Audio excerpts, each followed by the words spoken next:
Namo tassa bhagavato arahato samma sambuddhassa. Namo tassa bhagavato arahato samma sambuddhassa. Namo tassa bhagavato arahato samma sambuddhassa. Buddhang dhammang sanghang namasami.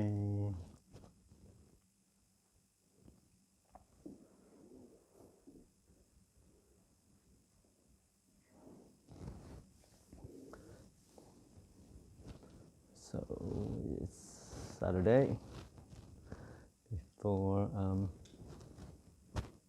a couple more weeks before the rain starts.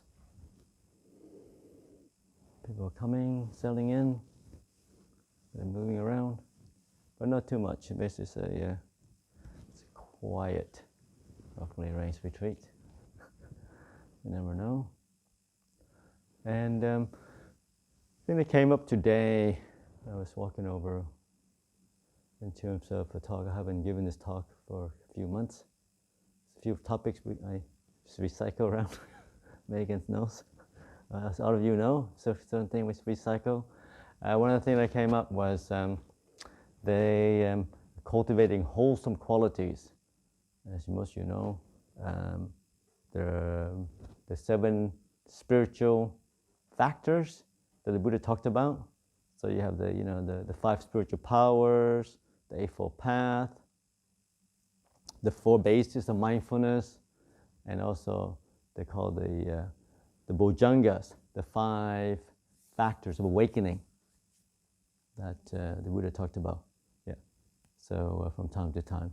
So tonight I'll focus on the Bojjhangas, which is the 7 factors of awakening, 7 factors of enlightenment. Because the main thing is that I refer to this often because it's about engaging with your practice, knowing what works and what doesn't work. So of the 7 factors, it starts, 1 is the mindfulness. That's awareness to know what's happening, and then cultivating the appropriate response to your practice. So 1 is called sati, which is awareness, what's happening, and the other one is, the other 3 is called the rousing of energy factors, and the other 3 are called the calming factor of energy. So you have to look, see what the mind is doing, whether it's time to rouse factors of, rouse the energy up, which means the 3 of rousing up energy is the Dhamma reflection, the rousing of energetic energy, of effort, virya, and also the piti, which is the happiness that comes from faith and inspiration to energize your practice. But if you find that you've got too much energy, a lot of restlessness, a lot of doubt, a lot of thinking, then you want to calm the mind down by rousing, by engaging with the 3 factors, the other factors of enlightenment, and that is the calmness, passaddhi, calming the body. Maybe you talk slower, you walk slower, more restraint in your action and speech, the passaddhi. The other one is the, The other one is the samadhi, obviously the stillness of concentration, stillness of meditation, finding you energetic. If you're trying to meditate more formal, do more formal meditation, more things that are calming. And then the final one is upekkha, practicing equanimity. But if it comes into the mind, you find the wisdom to think, not to buy into it, just to realize that it's just these things come and go. They're impermanent, they're not self, you don't attach to it, and they're unreliable, and they cause stress. So these things just come and go. So you develop a sense of equanimity with the worldly conditions outside, and also with your internal conditions, whatever the mind is thinking, the emotions, the thing that comes up. You're trying to develop a kind of acceptance, equipoise around it. Trying to reflect on causes and conditions. Things aren't the way they are. Can't be any other way. So develop a sense of acceptance, calmness, equanimity.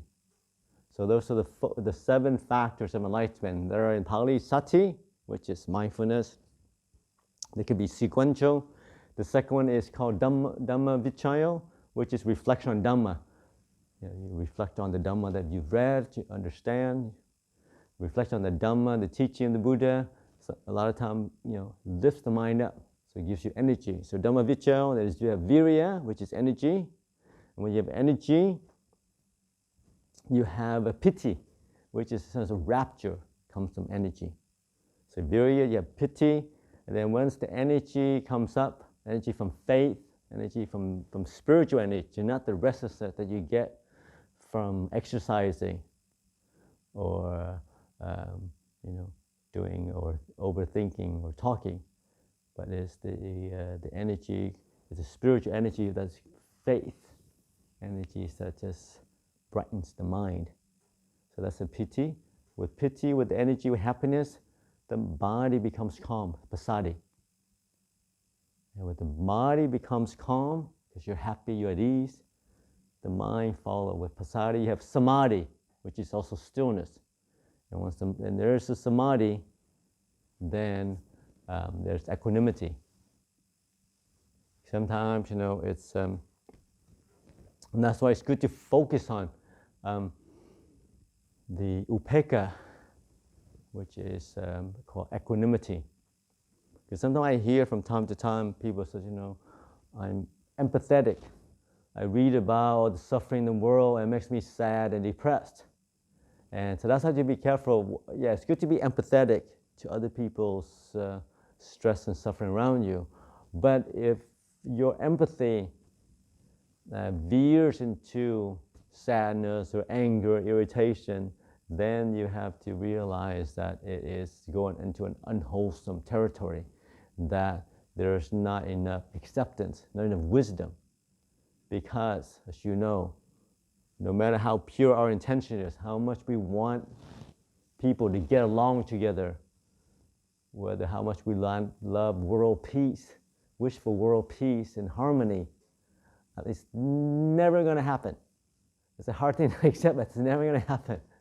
Because you need a world of fully enlightened beings, pretty much. As long as there's greed, hatred, delusion, there'll be war, there'll be injustice, there'll be violence. Because, people act out of that. Yeah, so as long as that, and as long as there's humans, we've been rolling around for billions and billions of years, or long time, for thousands of years, these things will come. And there were wars, there were violence during the time of the Buddha as well. And so it's now. So that hasn't changed. But the good thing about that is that we should reflect on is, yes, it wasn't any more peaceful. You might think these days are more violent, more extreme, but no, it's about the same. Read about the war, and you read about the famine, you read about, the injustice, the violence around the Buddha's time, there's stories around that, and it's about the same.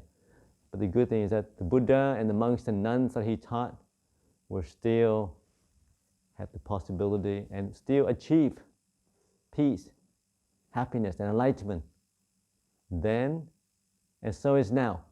So even though during this time we can still make peace with the world as it is, not as how we want it to be. And that's where the crucial thing is. It doesn't matter what's happening out there. It doesn't matter what even happening in your mind. It's your relationship to it. It's making peace, acceptance, looking for understanding, trying to learn from life, from your mistakes, from things around you. That is where the possibility of acceptance, possibility of peace and stillness comes from. But with anything, it is about training. It's a progression. You have to intend to it, and you have to do the work day in, day out to cultivate wholesome qualities, to cultivate a sense of awareness, sati, what's happening, what is your mind doing, and what are you thinking, what are you talking, your speech, your bodily action. Is that bringing more peace and stillness to yourself and others, or is it doing the opposite? You're acting out of inspiration, or you're acting out of irritation, laziness. Are you peaceful, or are you just lazy? There's a fine difference. Or indifference. So it's good to try to be honest as well, to understand what are we doing. Are you being helpful, or are you just being restless, running around, doing everything? Yeah, so it's good. And a lot of times, nobody knows. Externally, people can say, oh, you looked, but only you really know your intention. And as long as you're clear with that, then it's good to be aware of that. Yeah. So that's where a mindfulness, awareness comes in. That's why it's important. That's why it's the first one of the spiritual qualities of the 7 factors of enlightenment. Sati. Sati can be overused. Mindfulness can also be overused. People say, what does that mean, mindfulness? Basically, it means you're aware of what's happening in real time. If not, then reflecting. Okay, when I said that or I did that, did I do that out of purity of intention, or there is a bit of a self, a bit of greed, a bit of irritation behind that? You reflect on that, then you try to alter your behavior when it's possible. But mindfulness, refers to being aware, being present, what's happening right here, right now. And that takes training, because the mind likes to, veers up to different things, to past, future, fantasy. It rarely stays in the present moment. So it's a training to bring it back to the present moment, bring it back to the body, bring it back to the here and now. What am I doing? Where am I? How is my emotional content? How am I feeling?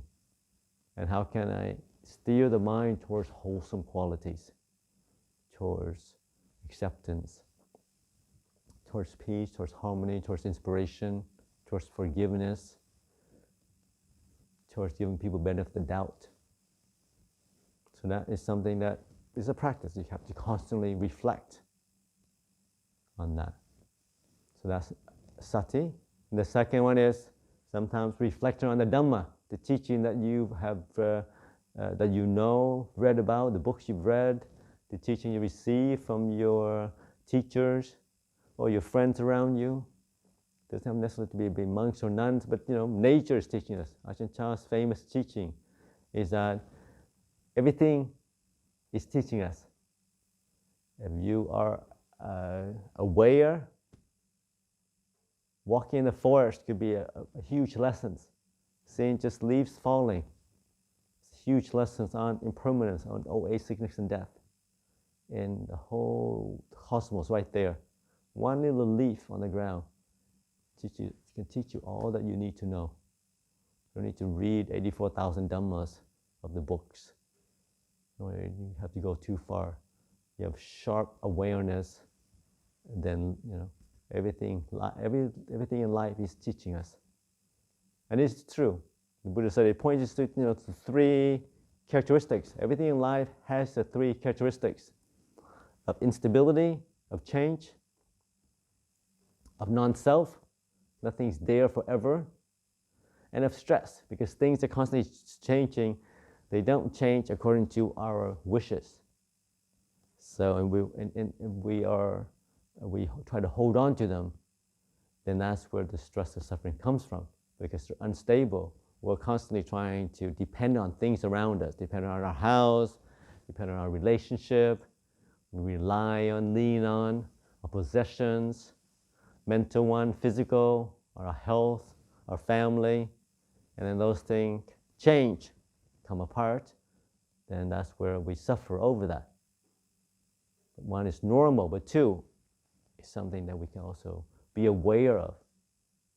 How is it that we're expecting things to always be the same, not to change? But that's impossible. Things change all the time. They change constantly throughout the day, moment by moment. And that's why I keep reminding people, that's why the pandemic is just a great teacher on a global scale. All our plans of travels and jobs and relating to each other, not touching, be able to touch our loved one, that's a huge lesson on the fact that we can rely on these things. And all of a sudden it's like, well, okay, can't do that anymore. But also it points to the way, a great opportunity for each and every one of us to learn. How am I going to adapt to this? Am I going to make a problem of this? I'm going to allow it to get frustrated, angry. I'm going to try to work with the situation as it unfolds. Am I going to start projecting to the future all this dystopia visions that you hear? Or I'm going to say, okay, we'll try to work with this, see what happens. And like I said, 2 years later, we're on the other end. But in the beginning, you have all these kind of pundits saying, the end of the world's coming, the government's going to take over, army's going to be out, we'll all be put in concentration camps, there'll be the two worlds, of the diseased one and the healthy ones, all sorts of, ideas, visions, basically proliferations of what might or might not be. And now we know that it's just that much. So hopefully as practitioners, we're aware of these things. And we learn not to buy into that. To veer towards, the panic, the worry, the anxieties. That doesn't help. It just makes the mind more unsettled, see less clearly. So as practitioner, try to be present. Try to think about the Dhamma. Yeah, this is normal. But with Dhamma Viccio, reflection on the Dhamma, hopefully leads to virya, energy. You feel inspired that, yes, it's a great opportunity for each and every one of us to practice in this day and age. Yes, there's lots of things going wrong, but there's also lots and lots of things going right at this moment. Especially if you're here in Australia. No better place to be. During the pandemic and even now. We don't have food shortages, everything has housing, there's no overpopulation. Yeah, it's not perfect, of course nothing is, but pretty good. Lots of space. Yeah, a lot of people get stuck, but a lot of people also get, lots of space to be around. Things are ample. There's no shortage of food or housing or medicine. Free vaccine, free testing. How good is that? Yeah. And whereas, the rest of the world is, a major issue. A lot of places. Yeah. So also bring up a sense, even in this chaos, bring us a sense of gratitude, a sense of things are going right. Lots of things are going right in the world. It's that, bring up a sense of peace, because that calms the mind. Veering towards the dystopic vision just creates more anxieties and worries, and then we can't think of a solution. But you incline the mind towards positive qualities, wholesome states, positivity, then it gives you some hope. It gives you energy. That's what energy comes from hope and inspiration. Energy I guess anxious people can be quite energetic too. They run around preparing. The prepper, I guess, you can be a prepper, preparing for the day that the end of the world is coming, so you can run around and prepare for that. But generally wholesome energy comes from wholesome. Incline the mind towards wholesome states.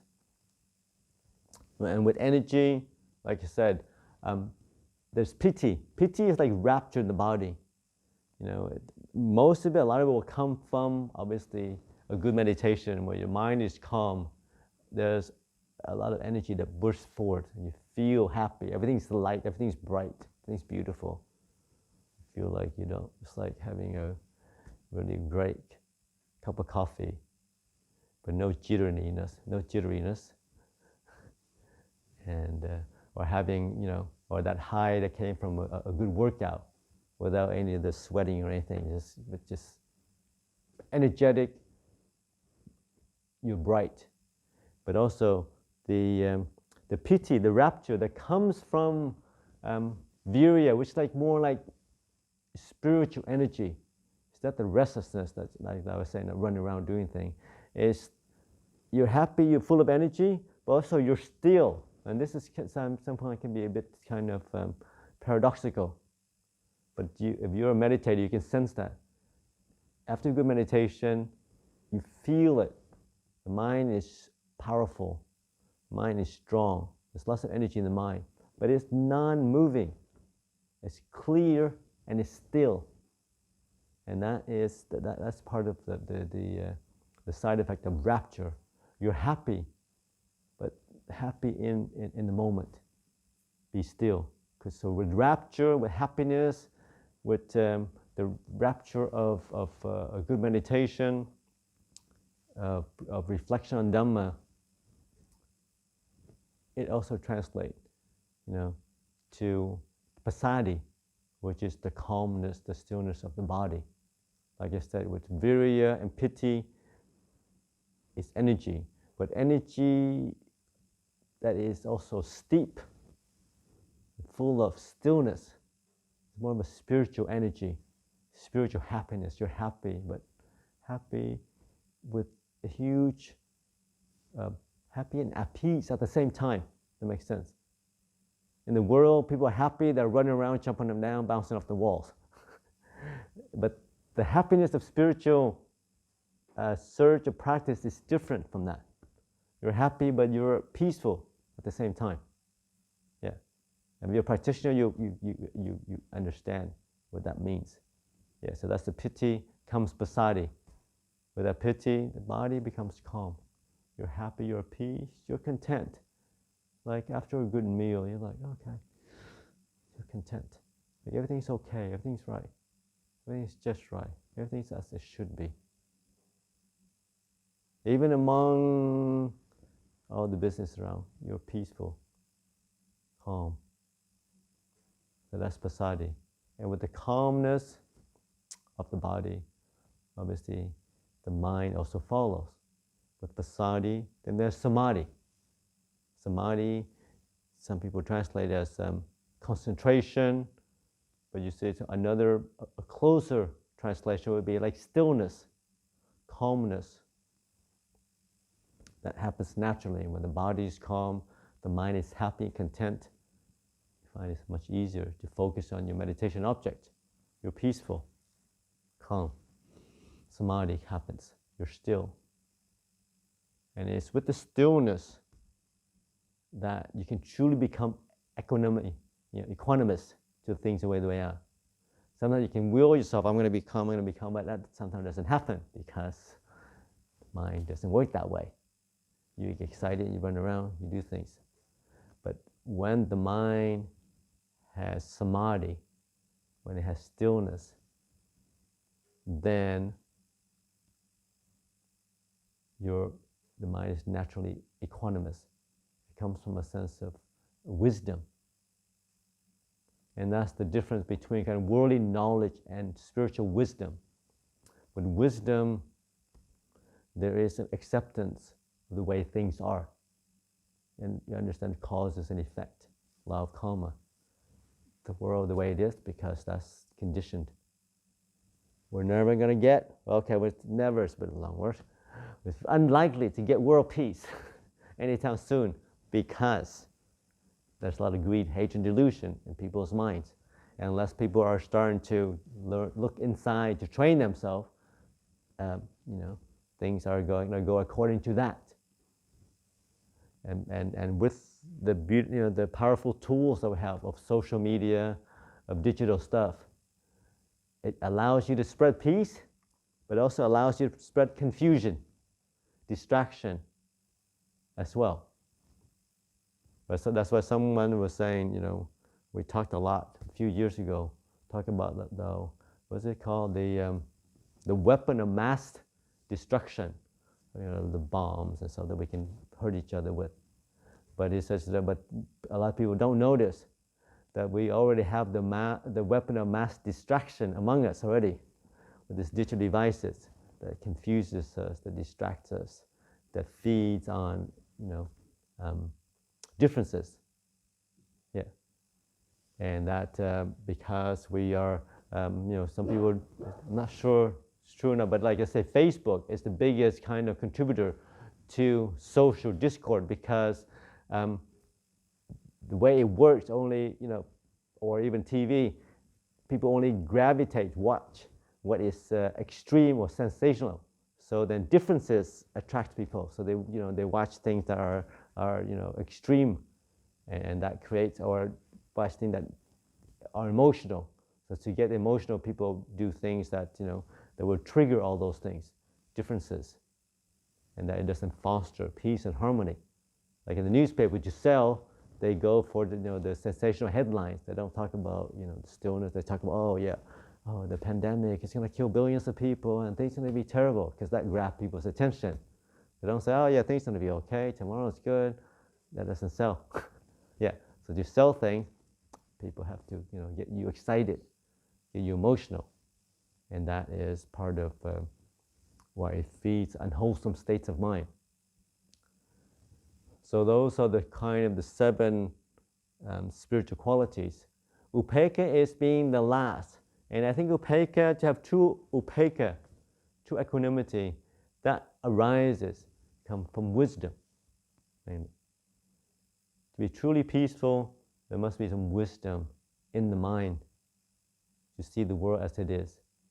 You can, to help, to kind of encourage wholesome states, but you also accept the way things are. Yeah. Well, we can work for just because you think that there is lots of greed, hatred, delusion in the world, it doesn't mean that you feel helpless, that you cannot work for more peaceful world. Yeah, that doesn't really eliminate. I always encourage people, no matter what's happening in the world, how bleak it may seem, there's always something you can do. You can help people around you. Look around. That's where it takes awareness and present moment. Even in the flooding, there's people around helping other people, with boats and rescue stuff, and then setting up, food banks, and setting up temporary shelter. Yeah. So even in the darkest of time, there's always things you can help. There's always people helping each other. And with all the potential tragedies or other tragedies we've been experiencing, there's also the other side of the equation, that people spontaneously see that needs to be done, and they come together and they help, and they do it. Yeah. So even amongst those tragedies, there's lots and lots of people helping each other, helping others. And as practitioners, hopefully we're aware of this opportunity, and we take advantage of that. That whatever situation you find yourself in, there's always things you can do to help people closest to you, or people that you are aware of in the neighborhoods, people around you. Yeah. So I always tell people there's always something to do. There's always a choice to act out of generosity, act out of kindness, act out of selflessness. So worrying me and myself, we can open the heart up. Say, how can I help others in this way, in this situation, this time? And there's always opportunity to do that. It doesn't have to be huge, active, heroic effort. It can be just little small things we do on a day-to-day basis. Little things we do from time to time. And with the practice is always, the focus, the consistency of day in, day out, of coming back to, focus on wholesome states. How to do that? Focus on peace, focus on generosity. And it's something that we have to work on day in, day out. And there's also the intention to always cultivate wholesome states, but also the awareness. Where's my mind? And like the Buddha said, the right effort is not always, just sit for 8 hours all the time, or to stay up all night. That's not always right effort. Right effort, the Buddha said, is to cultivate wholesome states, to maintain that. That's half the equation of right effort. Cultivate wholesome state and maintain wholesome states in your mind. The other side of the equation is to see unwholesome states and to decrease that over time. And that's right effort. So whether it's, yes, it could mean sitting up all night long to cultivate a sense of energy, or it could also mean, accepting the body that you're tired, and that if you stay up all night, it creates a lot of negativity in your mind, and you can't meditate for the next 3 or 4 days. So you use the wisdom to say, okay, I'm going to rest, and I'm going to start again tomorrow. Yeah. So the ability to understand where you're at, your energy level, physical and mental, and to work with that. And you always incline towards wholesome states where you can.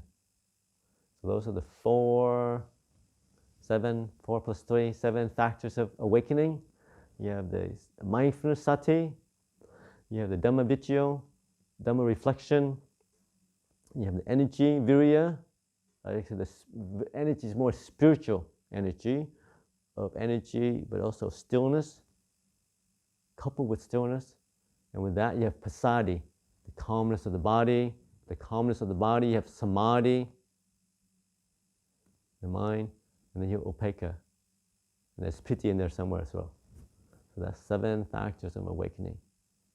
Something for you to reflect on tonight.